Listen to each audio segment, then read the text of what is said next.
Hare Krishna, everyone. Welcome to this week's edition of the Hare Krishna Project podcast. This is episode number 131. A big thank you to everyone who tunes in on a regular basis to hear from our guests, not to hear from me. It's great to have you with us. Do not forget, if you're watching this on YouTube, to hit the subscribe button if you haven't already. Or if you're watching this on Facebook, that's the other way you can watch this podcast, to, if you haven't already, to like or follow the Hare Krishna Project Facebook page. So you can be kept updated about future podcasts and video productions from the Hare Krishna Project. I'm grateful to the thousands of you that tune in on a weekly basis to hear from our guests. I appreciate your feedback, I appreciate your views, and I appreciate you watching or listening. It's always great to have you with us. As you know, I have been keen over the last 3 years to have a wide variety of guests because Lord Chaitanya's family is so big and so diverse and so broad. I'm always keen to have a wide variety of guests on this show. So this week we're going back to India. What other place to go to than to India? And I'm delighted to welcome our guest. It's Vishnu Tattva Prabhu. Hare Krishna. Hare Bol. Hare Krishna, Hare Krishna.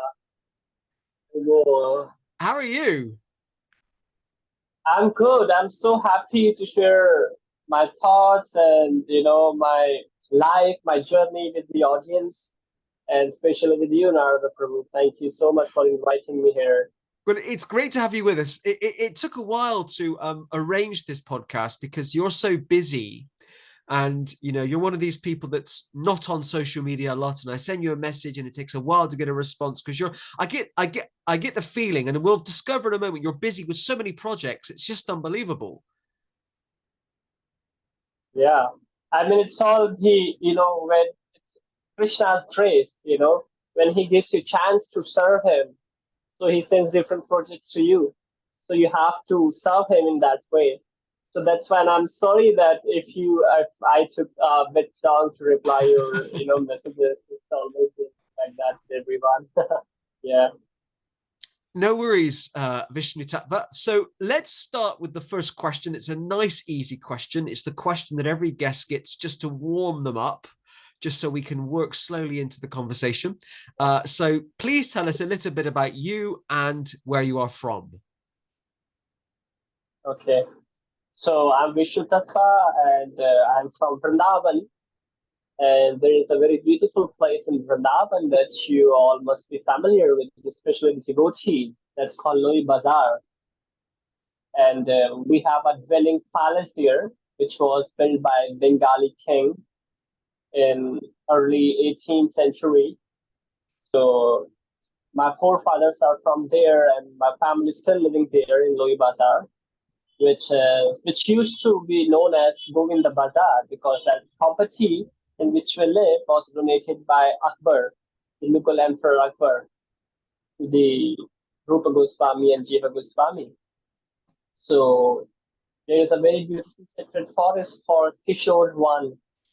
So right in front of Kishore One is the beautiful palace, which is known as Haveli, which is fortunately by Guru's and Gauranga's mercy is my place. The place where I am from, and all my family lives there.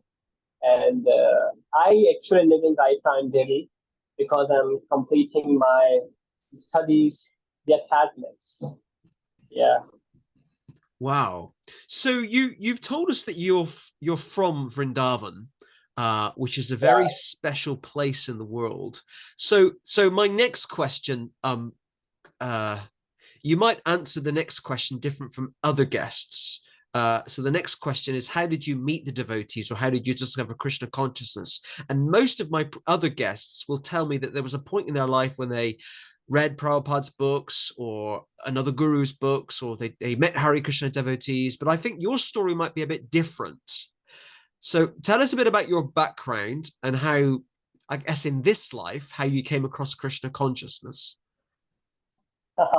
Yeah, of course, it must be different in my case, because it was not like I was, walking through a street and I saw Kirtan party with a big mridangas they were playing, and I just crashed on them and then become a devotee. Of course, not like that, but this is when you are born in a family, in a devotee family especially. It is called Sukriti. Sukriti, the Shastras means that the pious deeds, the pious karmas that you did in your previous life. And the fruits from that fruitful karmas comes in this life and gives you different gifts that you cannot even imagine. So this was also my case. So I born in a family which is already was a devotee family, and not from the one generation, but many generations. They were serving Sri Mahaprabhu, they were serving Sri Radha-Krishna, So I born in that family where, like when I've been to my school, so the friends in Delhi, this school, my classmates, they always used to ask me, did you watch that cartoon? Did you watch that character in the TV? Did you watch that? But for me, it was very different, because my upbringing was very different. My grandmother used to tell me the stories, the bed stories, which was not the fairy tales, which was the Krishna Tatta, different pastimes of Sri Mahaprabhu, you know. So that was my bedtime stories, though, not like the other kids. So that was the part that then when I was growing up, actually, in my teens, in my young age, So at that time, it was very different for me, because the atmosphere of the family was so devoted. It's like if you're not even a devotee, but you enter in such a family with like elevated sadhus living there, like there's called Bhagavatam, right? The person Bhagavatam and the book Bhagavatam. So the Shri Gurudev always says that there are two kind of Bhagavat people, right? One is Bhagavatam, the book scripture Bhagavatam, and the person who is living the life of Bhagavatam, the instructions which is mentioned in Bhagavatam. So I have seen in my family people who are literally living like my mother, like my father and other relatives as well. So I was growing and I met the what is the real Krishna consciousness is all about. So this is we have to do our devotional practices according to what brajwasis, the residents of Braj, did. So it was my great fortune, it's still my great fortune that I born in such family and brought up by such beautiful divine souls in my family. That's how I found myself, all of a sudden, dropped up in a family where everyone is Krishna consciousness, where everyone is, devoted towards the service of Krishna. Yeah. So I have kind of two questions as a follow on from that. So are you saying therefore that several generations back, members of your family did they meet Chaitanya Mahaprabhu or one of the six Goswamis of Vrindavan or any of those personalities? Yes, they did. So because history goes back like in the times of even before Sri Chaitanya Mahaprabhu came to Vrindavan. So I'll take you to a journey. I don't know much devotees are aware that actually the present day Vrindavan that we see was not even founded by any other acharyas before, right? And when Mahaprabhu came from Orissa, from Jagannath Puri, because he was in ecstasy that he wanted to see Vrindavan. So he met one of the priests, one of the, you can say, traveling tour guide, he was Brajwasi, and he took Sri Mahaprabhu on the Braj Parikrama, which is like 84 kroshas, almost 200 kilometers of Braj. So, and then Mahaprabhu asked him, his name was Krishna Das, and Mahaprabhu asked him, Krishna, can you take me to Vrindavan? So he says, yes, Mahaprabhu, I can take you to Vrindavan. So he took Mahaprabhu to Kamyavan, which is, according to the Varha Puran, Adi Varha Puran, is known as Adi Vrindavan. When Mahaprabhu been there to the Kamyavan, He didn't realize anything. Of course, he knew that it's Kamyan because he's Lord himself, but he didn't realize anything. So he says to Krishnadas, his traveling guide, he says, no, that's not Vrindavan. It's Kamyavan. I want to go to the Vrindavan, the real Vrindavan. So he said to Mahaprabhu that so many different acharyas from South India coming, Gujarat coming, from Bengal also coming. Now you came from the Puri. Whenever they ask me where is Vrindavan, I take them here only, at Kamyavan. So what do you mean by the original or the real Vrindavan? This is the only Vrindavan I know from my forefathers. And Mahaprabhu was a bit disappointed. And then he ended up to a place known as Akrur Ghat, which is like 5 or 6 kilometers away from the Vrindavan today we know, right? So he was, doing his bhajan there. He was living there for a few days and few nights. And people started gathering.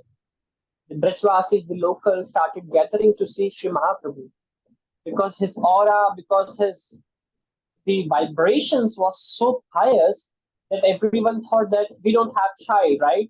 So let's go to the sadhu, new sadhu, came to Akrur Ghat and we'll get a boon from him so that we can get a son. And the farmers think that our field is not giving the fruits or not, giving the nice crops this year. So let's ask some blessings from this sannyasi so that we can get some, blessings and our business will grow. So Mahaprabhu actually got so fed up by this and he wanted some ekant bhajan, some like bhajan in isolation. So one day he thought, he didn't even told his traveling companion who was Balbhadra Bhattacharya. One day he thought that let's go in whatever direction Krishna will take me. And he ended up in a forest which was so dense. It is said in the history, because I'm a history student as well, it is said in history that it was so dense, the trees, the plants, it was so dense that the sunlight won't even touch the ground. That was the dense forest we cannot even imagine in today. And he ended up there and he saw this beautiful Yamuna is flowing, crystal clear Yamuna is flowing. And he can see there is a bit of small hillock called Madan Kher, from where Krishna had fight with the Cupid. And he see all these pharaohs and beauty of Vrindavan, and he was lost in that. And then he uttered from his mouth a verse in Bengali, which is very famous till today in Vrindavan. It is said, Radha Kund Sham Kund Giri Govardhan Madhur Madhur Vamshi Baji Aito Vrindavan. So Mahaprabhu says, I have been to Radha Kund, I have been to Sham Kund, I have been to Giri Govardhan. But here in this forest, I can hear Madhur Madhur Vamshi. It means I can hear this sweet sounding flute. That means Aito Vrindavan, which means this is the Vrindavan I was craving for. This is the Vrindavan I was hankering for. I found my Vrindavan. So that was the day when so many Brajwasis came and Mahaprabhu introduced them that this is the Vrindavan which Srimad Bhagavatam talks about. So it is said we have my family history tracking back in those days. And then when 6 Goswamis came, my forefathers, they met Sri Rupa Goswami, and started serving Govindji at some point. Different kind of service there was. Of course, the priest was the Haridas. The head priest was Haridas. And of course, also Kashishwar Pandit, who later joined by the orders of Mahaprabhu, the service of Govindev. So by that, many generations, and then Govindev had his own journey to Jaipur, and because Mughal Emperor Aurangzeb attacked on Vrindavan and several deities, the temples he destroyed. So at that time, the history was a bit of messed up history. We do not find much traces of that time. But yeah, and then later in the late 18th and 17th century, we had our place in Vrindavan, Loi Bazaar. Wow, wow. And in terms of your uh, devotional life today, at some point you got involved with ISKCON, or were you raised in Yes. ISKCON? No, I was not raised in ISKCON at all because the type of standards we follow is very exalted. It's very high standards of devotional services and service to the deities, right? Because that's the order of the Goswamis that we received as brajwasis and as the priest of different deities in Vrindavan. But then I was very much attracted towards the preaching, the preaching style of my Guru Maharaj Indradyumna Swami. And he used to come to Radha-Raman, which is not really far from my house in Vrindavan. So I used to go to see Gopal Bhatta Goswami Samadhi. So I was very small and still remember the blurriness remembrance. So there used to be a Baba, you know, who just passed away maybe like a few months back. His name was Ghanshyam Baba. He used to serve at Gopal Bhatta Goswami Samadhi. So Sri Rupa Swami, he used to come to see him because he was his friend, old Mm. age friend. And so I saw Sri Gurudev first time there. And I started following him on different, social media like Facebook and then YouTube. And his video was so beautiful. So as a young kid, what attracted me was nothing like some big devotional thing. But as a kid, what attracted me his way of preaching. It was so beautiful. It was so stunning for me to, just behold the beauty of his videos and what he do, how he preached in Poland and the Kartik Parikama especially, right? It's like worldwide famous Parikamas that he takes. So that's how I got attracted Mm. from his tone and the preaching style of Prabhudev. Yeah. And what did your family, your parent, because of your background, what did your family think about you getting involved and then taking initiation in ISKCON? I mean, uh, if I tell you the reality, uh, they were very friendly with ISKCON people, ISKCON devotees, because of course it's a rich culture, and we believe, and my family also believes in a cultural exchange, right? And they were happy. But the moment I told them that I decided to take initiation from Srila Gurudev, from His Holiness Indradumna Swami, they were like a bit hesitated, not because of Srila Gurudev, but because our tradition, our culture is that we have to take initiation inside the family, Mm. or only in that you can say those community standards we have to follow. That is still there from times of Goswamis. So first at the moment I told them that what I want, at that time they were like ready, not upset, I cannot say upset, but they were not ready for that, because for them it's like a generations that carrying the same legacy. So how can you take initiation from the outside? It's not about ISKCON, it's not about any other institution. It's just about how can you take initiation from the outside of the family because it's a long time legacy the acharyas are following. So you also have to be an ideal example of it, right? So you can show your next generation, look, this is what my acharyas did, this is what I am doing, and this is what you also have to do. So it is like breaking those trails and going in a different direction. But then I told him, and they knew who Srila Gurudev is, and he's the dear disciple of Srila Prabhupada, and all these lovely preaching and all the lovely exchanges he already have with the brajwasis. So then they got ready and they gave me blessings that yes, you can make your guru. Yeah. So it was like that. Wow. Well, thank you for sharing that. I do really appreciate it.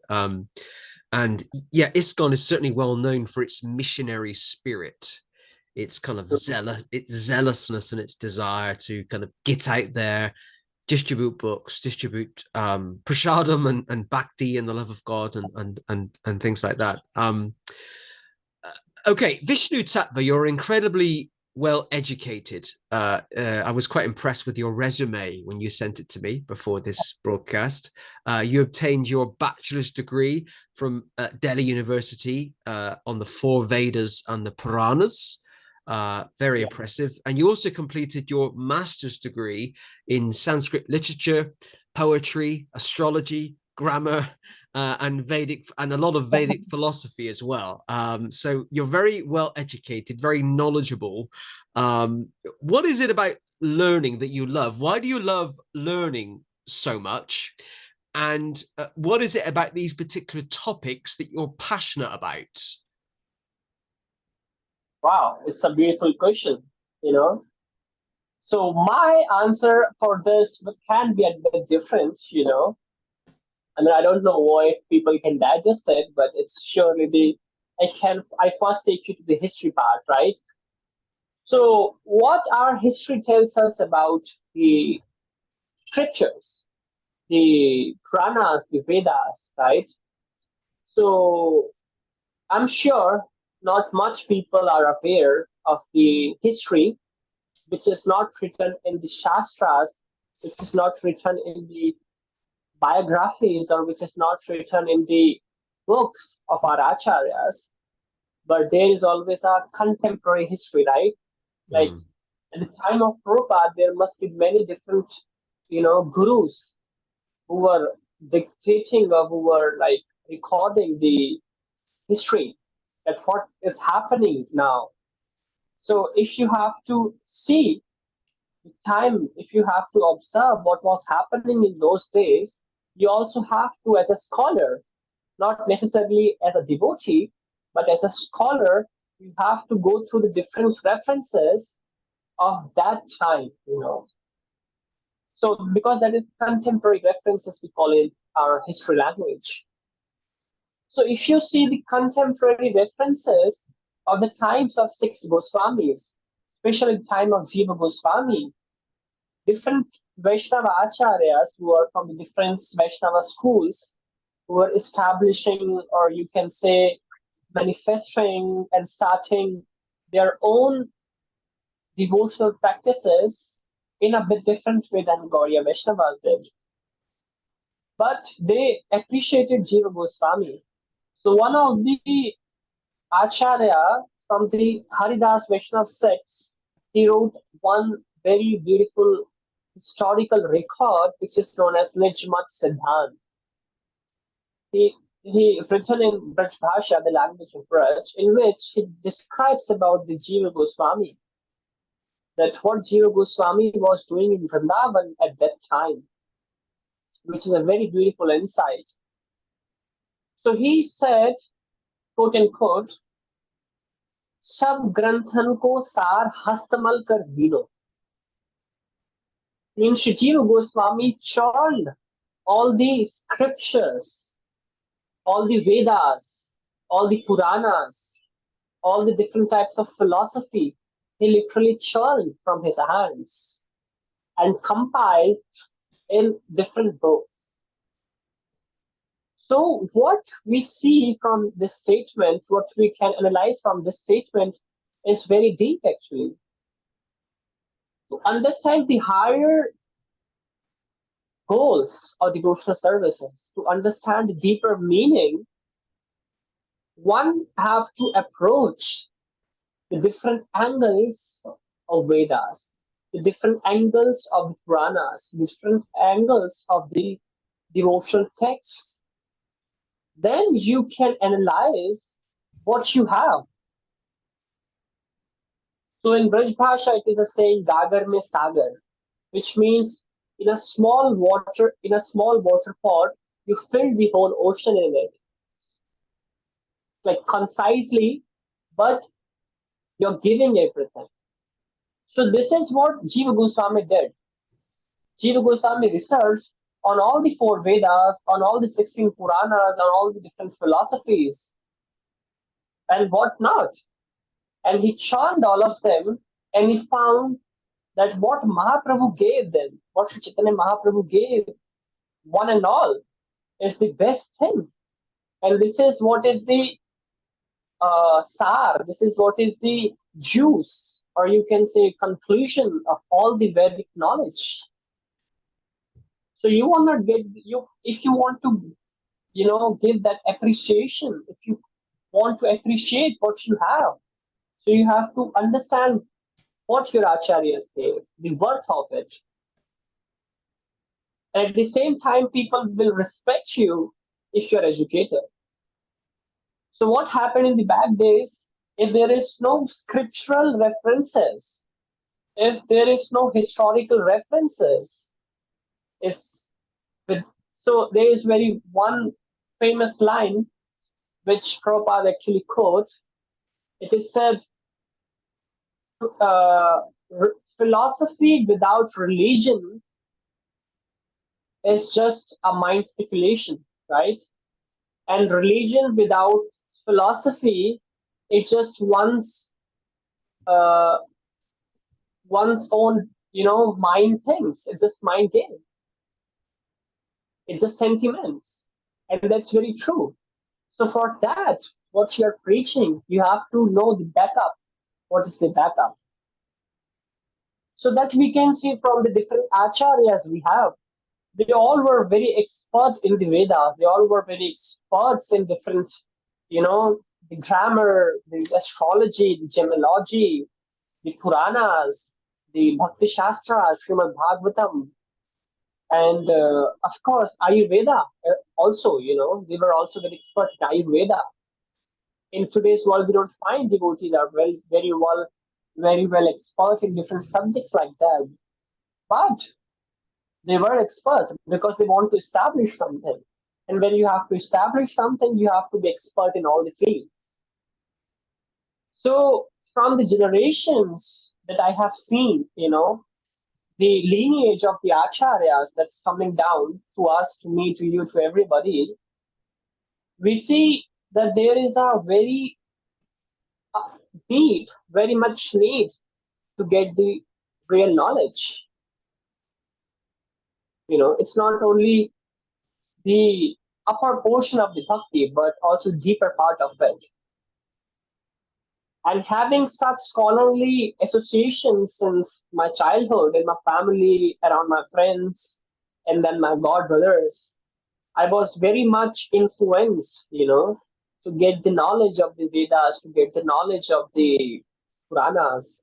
I was trying to get an engineering degree in Delhi. So I asked Shri Gurudev.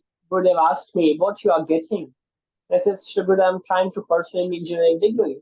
And he says, wait, hold on. Brahmanas are not engineer.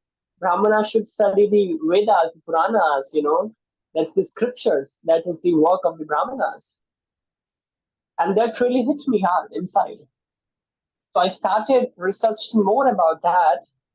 And I ended up in the college taking the bachelor's and master's degrees in all the subjects that you mentioned. So, that is the kind of journey I have from the engineering background, and to the Vedic scholarly person. Yeah. And I believe now you're a scholar at the Vrindavan Research Institute, are you? Yeah, I'm working with Vrindavan Research Institute from last maybe, like you can say, 5 or 6 years. Wow. Officially. Yeah, so there's like 32,000 manuscripts are there, in which you can say 20 to 30% manuscripts are Gaudiya Vaishnava's manuscripts, which dates back like 400 years, 300 years. And I did research on many topics there in Vrindavan Research Institute. And so, yeah, I was at first translating their books into English, from Sanskrit to English or from Hindi to English. And now I'm doing a very beautiful research on a very, like, really deep topic of Vrindavan. It's like this bit of history related with the different deities of Vrindavan and the lost culture of Vrindavan. So in that way, yeah, I'm connected with Vrindavan Research Institute and work as scholar there. And yeah, like Wow. that. Wow. So tell us a little bit about the Vrindavan Research Institute. It's I assume based in Vrindavan, and uh there are lots of people that work for the organization. I mean, how long has the organization been around? And just give us a broad overview of what the institute does. Okay, so it was late. It was back in the 90s, like maybe like 1980s, if I'm Okay. not wrong. So there was a very scholarly person, Indian person. His name was Ramdas Gupta. He was doctorate. He was super intelligent. So he came to Vrindavan and he decided, and he saw many different Goswami's house, the acharyas' house, the temples, and the people have the collection of the manuscripts. And he felt the need that we should actually, preserve these manuscripts. Because what was happening in those days that the people who were not much aware of these manuscripts which acharyas wrote back in you know, Mughal times. So if their cow is hungry and if they are very poor and they cannot buy anything, so what they do, they open the papers of the manuscripts and give it to cows to eat the manuscripts. And if they don't have fuel to burn the fire to cook the prasad or bhog, so those people innocently they just open the manuscript papers and burn all of them to ignite the fire. And he felt very bad. How can one do that? Because it takes a whole lifetime in one acharya's life to compile a manuscript. Because it's not printing technology at that time. So it's a very wonderful thing that how they wrote the manuscripts. Like we read Bhakti Rasamrita Sindhu now, we read Nectar of Devotion, we read Chaitanya Charitamrita, we read Srimad Bhagavad Gita. But for us, it's very easily available now, even on the telephones, even the phones, laptops, PDFs. It's very easily accessible for us now. But back in those days was not really easy to get those manuscripts, write that manuscripts. So what was the process was they have to get the papers. And those papers were, you have to take a license to use those paper. Can you imagine? Not ordinary, no person can use any paper. They cannot afford it because the paper factory was only reserved for the royal courts, especially the Mughal courts. Mm. And the famous factory of the papers on which the Goswamis wrote their scriptures was coming from the Pakistan, today's Pakistan. There's a place known as Sayal Court. There used to be a handmade factory of Rajput King Mansin, in which they were manufacturing the paper, the handmade paper, which was only for reserved for the use for the documentation and making the documents, the records for the Mughal court in Agra or Akbar. But when Akbar got the news that there is a whole group of devotees, the folks of scholars are living in Vrindavan and they need the papers. It's a long story, but in short, he sent those papers to Jiva Goswami to write the scriptures. And one leaf, the one paper, a single plate of the paper takes 2 days just to make the paper ready to write, and almost a whole week to prepare the ink, you know. Wow. And then it's all about the hand skills to make the pen out of the bamboo and writing each word, not even a sentence, writing each word from ink. You have to dip your pen, that wooden pen, in the ink, then you have to write the correct word. When you are done with one line, then you go to the different line. What if the different in the next line you made the word a bit thicker than the words you made in the previous line? It means the whole page is destroyed. You don't have any chance to make a mistake while you are writing. So you have to be a best scribe to write such scriptures. And then after that you have to dry the paper, and it takes almost like 1 day dry the paper. What about in the rainy season when there is so much moist around the forest? What about the winters when the papers, the inks cannot be dried very fast, right? And there is no almirahs, there is no safes because they were living in a dense forest. Where will they save? Where will they protect their manuscripts? So it was such a big task to complete one manuscript of at least 30 pages. Such a big task, which take their whole day just revolving around to make the manuscripts. But then, when Ramdas Gupta saw that the residents of Braj, who are very innocent and don't know the value of those manuscripts, are literally throwing those manuscripts, the papers, in the fire to ignite the fire, cook the food, his heart was broken, and he came up with this idea that let's preserve these manuscripts.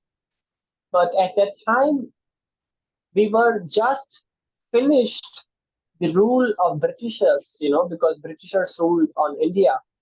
And it was so difficult for the brajwasis to believe on somebody who just came all of a sudden and asking, give me your manuscripts, whatever manuscripts you have, give it to me, I'll preserve them. So it took a very long period to him to convince the brajwasis or the acharyas or the Goswamis, to give their manuscripts so that they can give their manuscripts to him and then he preserved. Eventually it happened, and the first Vrindavan Research Institute, which was very small building, was established in Loi Bazar, just before, you can say, maybe like 200 meters before Radha Shyam Sundar temple. And later it got shifted to the main road where ISKCON Vrindavan is now. And this property where ISKCON Vrindavan is there, and the property on which Vrindavan Research Institute is located was given by Ministry of Culture of India. So now Vrindavan Research Institute is the part of Ministry of Culture of India, which was, established by Ramdas Gupta, who is no more now, but now it's a big staff. There is a whole, you can say, department of preserving, in which there is a fumigation, the fume to protect the manuscripts, treat the manuscripts in very advanced and modern ways. There is a, whole published version of the manuscripts, and they are slowly digitalizing the manuscripts. And and there is a big library consisting 36,000 and 32 to 36,000 manuscripts. Wow, which is still there. Yeah, that's incredible. That's a lot. And I must visit the next time I visit Vrindavan. I must visit. You actually, I was going to wait till the end to say this, but I'll say this now. You remind me of another devotee called Sundar Gopal Prabhu, who is a research fellow at the Bhaktivedanta Research Center in Calcutta. And you have the same enthusiasm as he's also a research fellow, but you have the same level of enthusiasm for research and learning, and I can kind of feel it flowing through through the internet. It's wonderful, and you're both young people, younger than me, and you've got that desire, passion for learning, and it's absolutely wonderful. Wow. Yeah. I mean, I love when the young generation is inclined towards the research part, because you never know what you discover or what you invented. It's really a beautiful part of the research that it's always very deep and it's just wonderful. But you can feel direct connections with the acharyas, when you hold manuscripts in your hand. It's not just a book, right? It's not just a paper. it's a lot more about that. Like, wow, like you really literally holding. Like once I hold uh, the leaf, or you can say a page of a manuscript in my hand, we say as folio, right, in our language.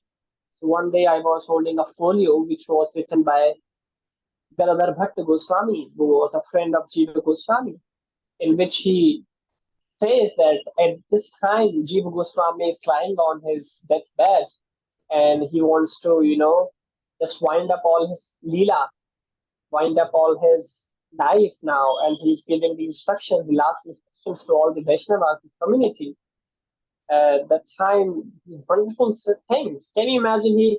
Jiva Goswami is concerned about the books that he writes, the scriptures that Rupa Goswami, Sanatana Goswami, and different Vaishnava acharyas wrote. He was concerned about that, and he was literally telling that after my death, these should be always be protected, by the upcoming acharyas and the rulers of that community. And he was literally meditating on his worshipable deity, Radha Damodar, and he is giving the charge of the service of Radha Damodar to different persons, and he is giving charge of books to different person. He's giving the charge to the property, because at the time the Gauriya Vaishnava actually established very nicely in Vrindavan. So the kings and the Mughal emperor Akbar at that time was donating the properties, right? The property of Radha Kunj, the property of Seva Kunj, the property of Nidhivan, and there's those area that Jiva Goswami was the only, uh, you can say, the only owner of those property. So he was worried about that, not materially, but in a very nice way, because he knew that all these places are the places where the acharyas did their bhajan, and such places are none less than a heritage for all of us. So we have to protect this heritage. So in that document that I read, and for us, Jiva Goswami is all the, you can say, is all about the devotional knowledge. But at the same time, when he was leading Acharya of that time, he was very much aware of whatever was happening around him. You know, he was concerned for the future generation. He was concerned how to give this thing in right hands, right? So I hold that document in my hand, and I was literally shaking, and I had tears in my eyes. So by that, you can feel the direct connection with the acharyas. So as you said, as you took the name of Prabhu, I don't know him personally, but when the young generations go toward the research part or the scholarly part, it's always wonderful, because new things comes out, and which literally can blow your mind in a good way. Yeah. Wow, thank you for sharing that. I do really appreciate it. Um, and you've also worked on, I believe you've also worked on 10 different scriptures of various Vaishnava acharyas, which were previously unpublished. You do have a very impressive resume or CV. So you've previously worked on 10 different scriptures of various Vaishnava acharyas, which were previously unpublished. Please tell us a bit about this and this particular very large piece of project work that you've undertaken. Yeah, so back in like 2019, Srila Gurudev wanted a book translated in English. So it was published in Hindi, back in 1990s. I'm not sure about that. It was a Hindi translation, but the Hindi translation from Sanskrit was so difficult. It was like very much Sanskrit to Sanskrit translation. It was not very easy Hindi that a common man, Hindi spoken common man can understand. It was very difficult, very tough. So I got that book. So that book was written by one well, not well known, but very less known poet. His name was Rasikottams. And he comes in the disciplic succession of Raghunath Bhatta Goswami, who is one of the six Goswamis in Gaudiya Vaishnavas. So he wrote one book, one scripture known as Prem Pattanam. So that Prem Pattanam is, so he gave his whole book a theme, a very beautiful theme. So I'll tell you the literary meaning of Prem Pattanam is the love city, the city of love. So what is the city of love? Where is that city of love? So he says, the city of love is Vrindavan. According to him, there is one king of that city whose name is Madhur Mechak. And who is Madhur Mechak? Madhur Mechak is Krishna himself. And Madhur Mechak has two different wives. One is Rati and one is Mati. The elder wife is Mati. Mati means intelligence. And the younger wife is Rati. Rati means love, affection. So when he married second wife, Rati, he forgot everything about Mati. Means his intelligence gone, there is no intelligence left. And it's all Rati, it's all love that he remember now. And so he had one daughter with the first queen, Mati. Her name was Shanti. Her daughter's name was Shanti. Shanti means peace. So when the queen, Mati, intelligence, saw that the new queen came in the kingdom, and now nobody respects Mati, it means nobody respects intelligence. So she gone to the Brahmanas, because intelligence always are in the part of the Brahmanas. So the Shanti, her daughter, she also left because her mother left. So the peace also left. So who rules now? Only love rules. So this is what he says in the life of the devotees. Of course, there is a higher level of intelligence. Of course, there's higher level of peace and harmony.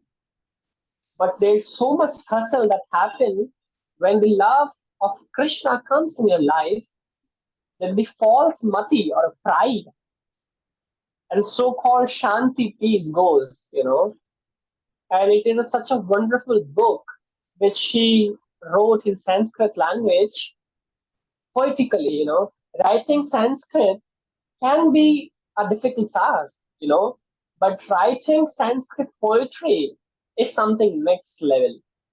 So that Rasikotams, his name was Vidunad Bhatt. He wrote that Sanskrit, very beautiful scripture known as Prem Pattanam. So it took me almost like 2 years to do research on that, and so many different books I gone through, and then finally I translated it in my own capacity. And then the next book that he gave me the project was Braj Bhakti Vilas. Braj Bhakti Vilas was also published in Hindi already, but very concisely it was, translated, like, and it was written by Narayan Bhatta Goswami, who was a contemporary of six Goswami, who also found so many different places of Braj, around that time. And there is all the pranam mantras of all the vine, the trees of Braj, the mountains of Braj, the rivers of Braj, ponds of Braj, and the places where Krishna and Radha and Sakhis and the cowherd boys did their pastimes. So it was the all information in that beautiful book. So I did that work, and then later I did a very good work in compiling. Of course, it was not only me, but also many different devotees uh, who actually made the different catalog, which is not still published. I'm still trying to work on it to, finish it or publish it. Let's see when Krishna will, be merciful on us. In which the catalog, because there's many 7 or 8 catalog, thick catalogs, like thick catalogs in Vrindavan Research Institute of Sanskrit, and there's also catalogs of Bengali scriptures, Uriya scriptures, Punjabi scriptures as well, Persian scriptures. There's so many different scripts, right? So we wanted to just take out of all the Gaudiya Vaishnava scriptures and make a catalog, a new catalog on which, one can easily go through all the writings of our acharyas, because it's really difficult to get through all the catalogs, because there's 32,000 or almost 36,000 now manuscripts. So that was the third project. And the fourth project was on the, you can say, very much for the YouTube lecture series for Srila Gurudev, So in that part, there's many book that I took references for his, researches. And so there is a very famous poet of Vrindavan. So his name is Gopal Kavi, in which he describes about different places of Vrindavan and the different lineages of Vrindavan, the different art forms of Vrindavan, which is still lost, which is very rare to find now. The different folk arts of Vrindavan, the music style of Vrindavan, and so much about Vrindavan, which is literally not published, but now it's published by one of institute, which is also part of Ministry of Culture of India in Vrindavan. So like that, and now I did research on samadhis also, the samadhis of our acharyas, different kinds of samadhi, and we did a whole YouTube series, with Srila Gurudev, that, and yeah, so many different types of research in different, very, very different, various topics that I did in my past, and now one more research I'm doing. Yeah.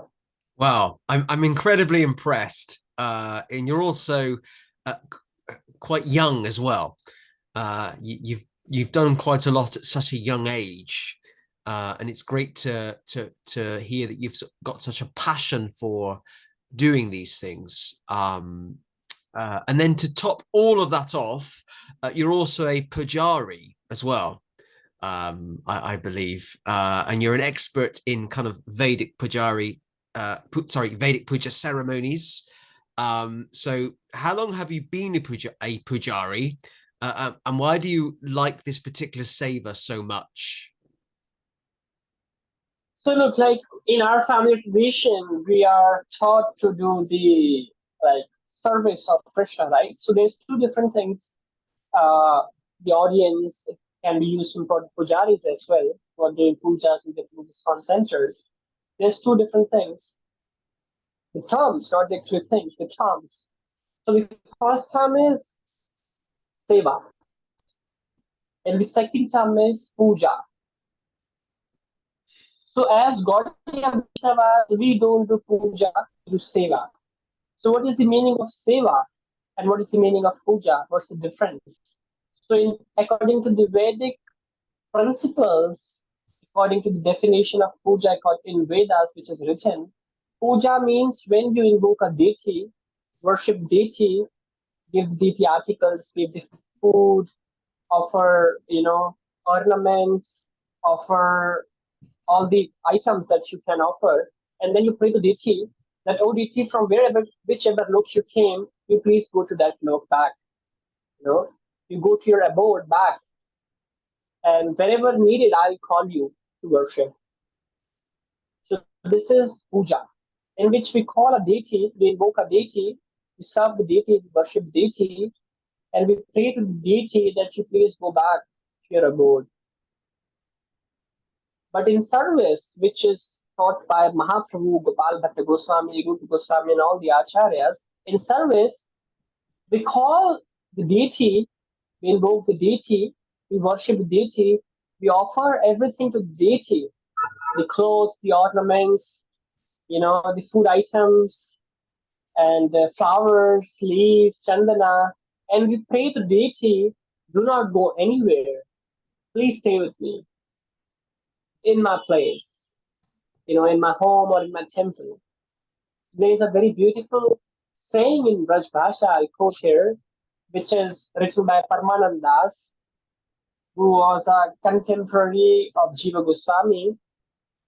So he used to live in Govardhan, and he records, and he writes in his writings called Parmanand Sagar. So he says, "Anat na jaiye piye rahiye mere hi mahal, joi joi kahoge piya soi soi kahun karungi, रावरी बन राहूंगी टहल." Means he's praying. A Sakhi, how her maid is praying to Krishna that, "Oh Krishna, you came by great fortunes in my home today. I'm offering you butter, I'm offering you all the ornaments, I'm offering you a beautiful, soft, cozy mattress to rest upon. I'll massage your feet. But I pray you again and again, do not leave my place. Stay with me forever and forever. And that is my, only prayer, only request that you please always stay in my home." So this is the difference between puja and seva. So as being Gaudiya Vaishnavas, we generally in ISKCON also, or in other, parts, temples of Gaudiya Vaishnavas do mistakenly use the word puja, that we are doing puja. But actually puja, we don't do puja. We do seva. Seva means invoking the deity, worshipping, and then telling him, "Just stay with me." So of course it's a family thing. It's a family tradition that I learned from my father, from my brother, and at last from Sri Gurudev, who is very expert in his seva. I mean, he do seva on his table, right? He has a very beautiful table which is always decorated with very beautiful antique gold stuff, with miniature things there, with very beautiful shilas there. So for me, it's like the whole opulence, the whole beauty of three worlds you can see on his puja table.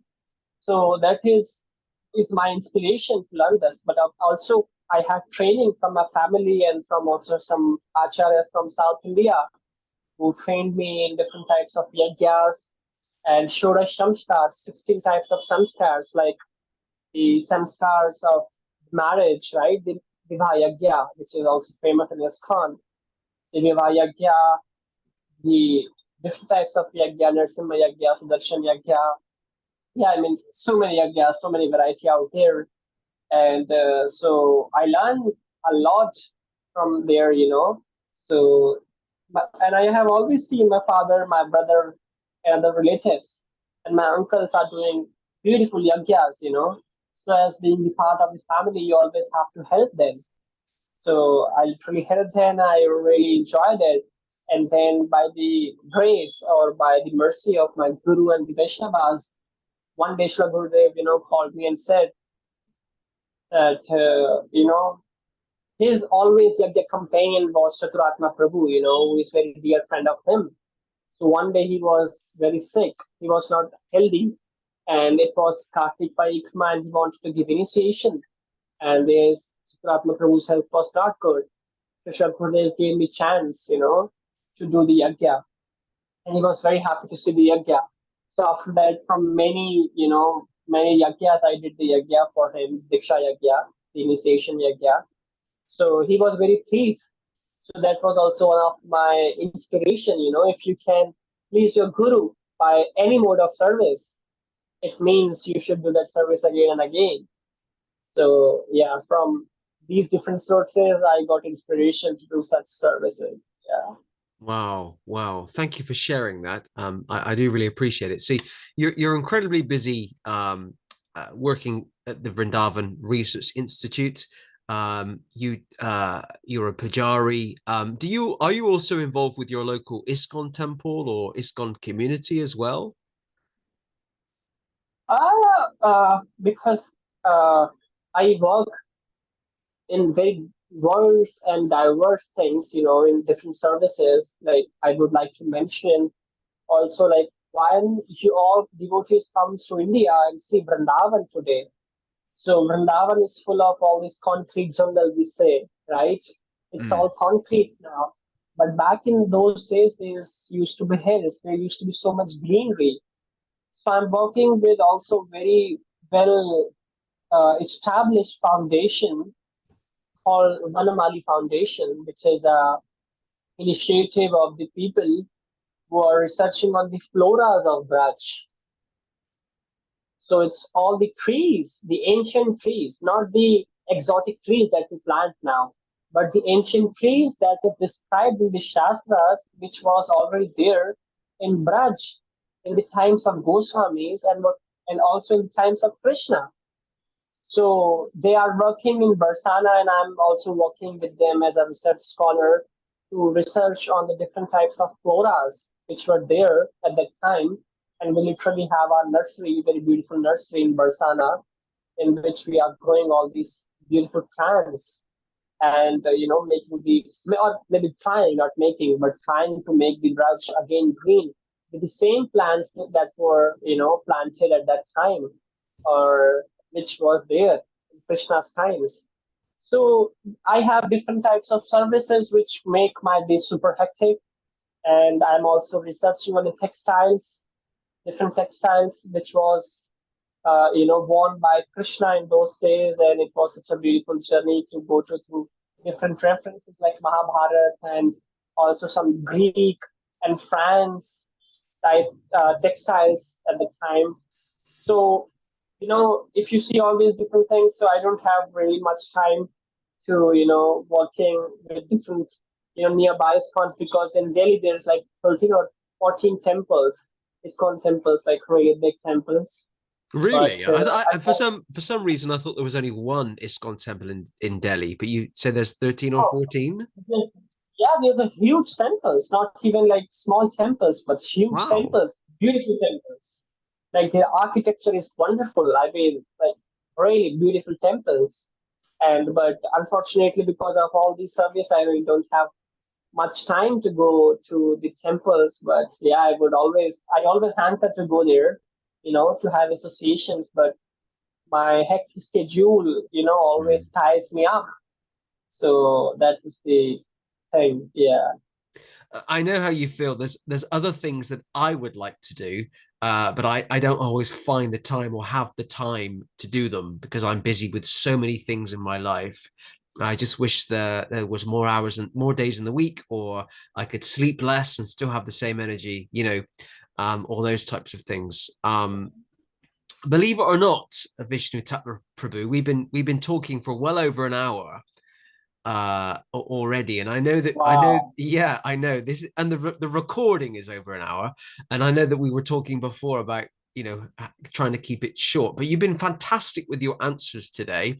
I know you were worried that you might talk forever, but you've given very concise and precise answers, which I've really liked. And I'm it's been, glad that sorry, say that again. I'm glad that you liked. Oh yes. I always like guests that So give me a really very, good time to be concise, because it's very hard for me to come back to the same topic. It's like that, yeah. yeah, yeah. So I'm pleased that we found the time to record this podcast today.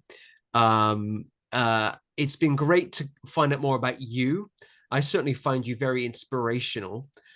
You're doing so many things. You're like trying to change the world, doing all these fantastic things. And your example, there's an expression in English: if you want something done, ask a busy person to do it, because we'll just fit it in and do it. And I think that applies to you as well. So, Vishnu Prabhu, I'm going to say goodbye to the viewers at home, and you and I can have a brief debrief after. So don't go away. But it's been fantastic. It's been great to have Vishnu Tattva Prabhu as our 131st guest on the Hare-Krishna Wow. Project podcast. I know, what a number, right? 131. I was only meant to do 10. I thought I was going to get bored, but I'm now 131 episodes later. I can't believe it. And we have thousands of viewers. Wow. So can I add one thing at Yeah, last? please go ahead. Please go ahead. So it's like a tradition, like I would like to request all the audience and the devotees who are watching this that whatever I said, if I, said something wrong or something you find inappropriate, so that's all me. And if you find anything which you liked, which is nice to hear or pleasant to your ears, and nice philosophy or nice knowledge, something that I share, is all belongs to my guru, and all the faults that you find in my words or in my sentences or in whatever I'm speaking is all me. So I request to all the devotees to, kind of forgive me for any mistake I've done through this podcast. Yeah. Haribol, Radhe Radhe. Well, I think you've been fantastic. And that was a very humble statement to make. So thank you for that. So do not forget, if you're watching this on YouTube, to hit the subscribe button if you haven't already. And if you're watching this on Facebook, to like or follow, if you haven't already, the Hare Krishna Project Facebook page, where you can be kept updated about future podcasts and video productions from the Hare Krishna Project. As you know, at the Hare Krishna Project, we don't just produce this podcast, as important as it is. We also do book distribution, organize Hare Krishna festivals, give public talks. We've just been visiting some schools in the UK. So like Vishnu Tattva Prabhu, we like to keep busy. Being busy keeps me out of trouble. Which is great. So, and you've seen all the pictures and videos of the things that we've done recently. And do not forget, I love to receive feedback, constructive feedback. Anything you want to say to us here at the Hare Krishna Project, please do send in your views. And of course, if you want to be a future guest on the Hare Krishna Project podcast, if you've got a story to tell, and everybody does, then please do get in touch. So until next week, I'll see you all soon. Thank you. Hare Krishna.